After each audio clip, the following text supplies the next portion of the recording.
Selamat bertemu kembali di kuliah yang ke-7 dari Teknologi Enzim, kuliah terakhir sebelum ujian tengah semester. Sebenarnya ini adalah ada kuliah sinkronusnya yang nanti ada rangkuman dan juga kuis.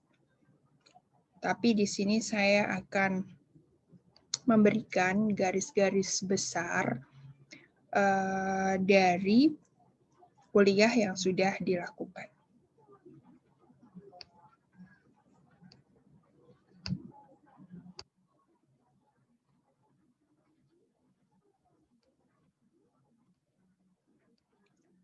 Baik, ini adalah rangkumannya. Kita lihat lagi beberapa kuliah yang sudah diberikan. Semoga kerangka garis besar ini dapat membantu dalam belajar untuk mempersiapkan ujian tengah semester.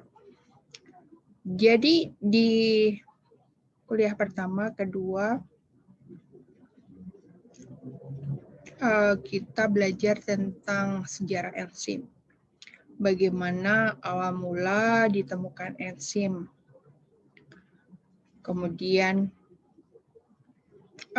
asal nama enzim. Setelah itu orang-orang mengetahui bagaimana suatu enzim itu bekerja. Dan juga pada awal-awal itu orang-orang sudah mulai menggunakan untuk produksi beberapa kebutuhan produk yang diperlukan pada saat itu.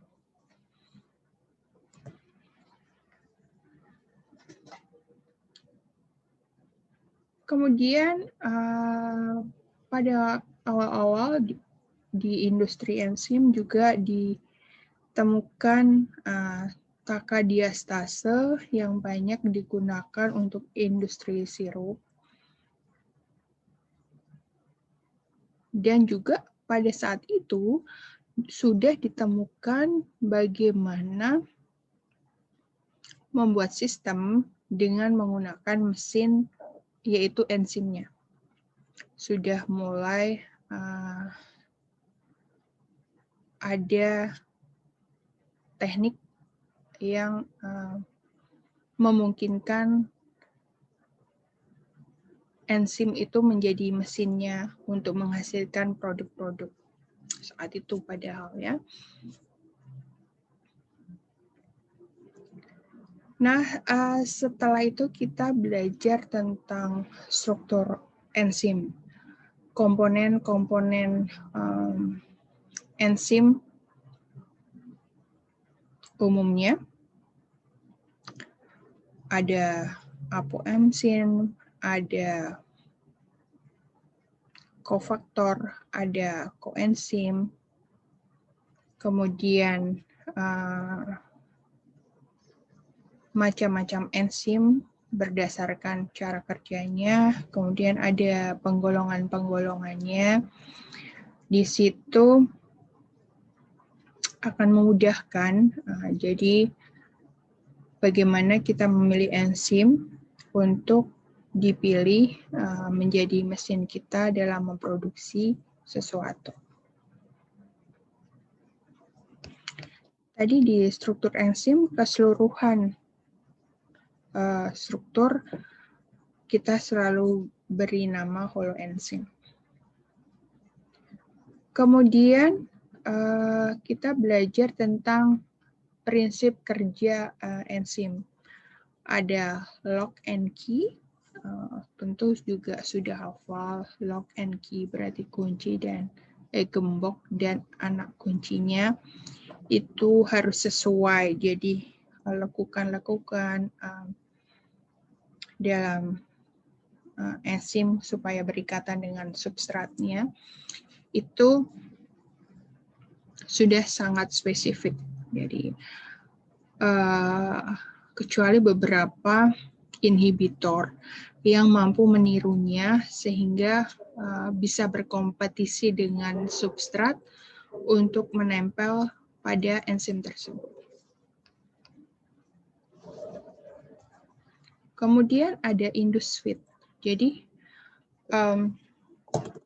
apabila sudah bertemu antara kunci dan anak kuncinya itu, ada faktor penyesuaian supaya dia pas rapat dengan antara si enzim dan si substratnya, sehingga benar-benar plek gitu ya. Sudah cocok, kemudian dipaskan, akhirnya bekerja untuk memulai on atau start dari suatu prosesnya itu. Oh, kemudian ada sistem penamaan enzim. Ternyata penamaan enzim macam-macam dan itu dilakukan pada saat itu ditemukan, sehingga ada yang memberikan nama sesuai substratnya, ada yang memberikan nama sesuai asalnya. Jadi sistem penamaannya bermacam-macam. Kemudian coba disesuaikan secara internasional dengan kode-kode untuk memudahkan dapat dikenali oleh semua orang dengan mudah ya, karena ya seperti nomenklatur semuanya perlu aturan yang global untuk semua orang sehingga tidak terjadi kebingungan sebenarnya enzim yang dimaksud itu yang mana. Kemudian ada analisis enzim. Ini bagaimana suatu enzim itu ternyata sangat berguna sebagai indikator. Indikator adanya suatu penyakit di dalam tubuh. Jadi dari darah itu kemudian dianalisis enzim-enzim apa, dan ada beberapa penanda atau marker khusus untuk beberapa penyakit yang kita bisa lihat dari enzim-enzim tersebut, sehingga mudah dalam melakukan tes darah. Jadi sebagai suatu uji yang mudah gitu ya dibanding dengan diagnostik yang lain. Nah, setelah dasar tadi, kita sudah mulai melangkah ke bagaimana menggunakannya. Di dalam industri, suatu enzim perlu ditempatkan di suatu tempat, nah, pada umumnya adalah suatu reaktor, sehingga dia berfungsi sebagai mesin. Jadi karena kalau si enzim kan bisa digunakan berulang, dia tidak berubah bentuk, jadi bisa ditempatkan di suatu tempat di mana nanti substrat itu akan dialirkan ke situ. Nah, untuk bekerja di suatu reaktor ini, suatu enzim perlu diimobilisasi.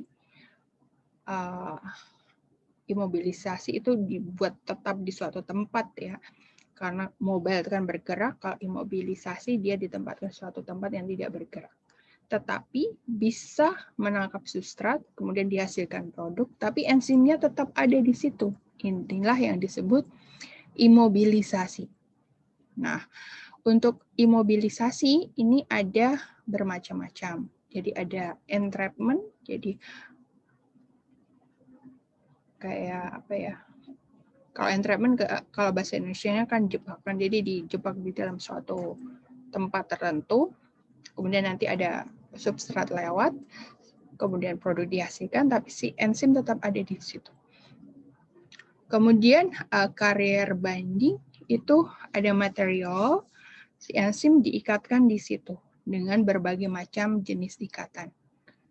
Jadi kalau ada substrat, si enzim tetap bisa berikatan dengan substrat, tetapi dia menempel di material tersebut. Nah, kemudian dihasilkan produk, si enzim tetap nempel di situ, digunakan lagi gitu. Ini pada saat itu orang sudah terpikir demikian, dan sekarang teknik imobilisasi dikembangkan semakin modern. Kemudian ada cross-linking. Cross-linking itu ikatan silang-silang ya, jadi diikatkan ke suatu tempat bersilang-silang. Ini rangkuman dari imobilisasi enzimnya. Nah, di kuliah yang lalu kita sudah mulai menginjak ke penggunaannya untuk menghasilkan suatu produk, dan contoh yang pertama yang digunakan adalah pengolahan pati yang dibagi menjadi 3 bagian ini, yaitu gelatinisasi, gelatin dibuat menjadi kayak bubur gitu. Kemudian likuifikasi menjadi cairan, dan akhirnya sakarifisasi, dihasilkanlah suatu glukosa yang sifatnya manis. Nah, ternyata teknologi ini sangat bermanfaat dan banyak digunakan di dalam industri sirup. Karena dihasilkan gula yang manis, lebih manis, dan lebih murah, efisien. Gitu ya. Oke, nanti pertemuan sinkronus ada kuis online-nya. Demikian rangkumannya dari kuliah 1 sampai 6 yang nanti Anda bisa dijadikan kerangka di dalam belajar, poin-poin yang harus dipelajari. Demikian kuliah yang ke-7 dari teknologi enzim. Selamat belajar mempersiapkan ujian tengah semester. Sampai bertemu lagi setelah UTS. Selamat belajar.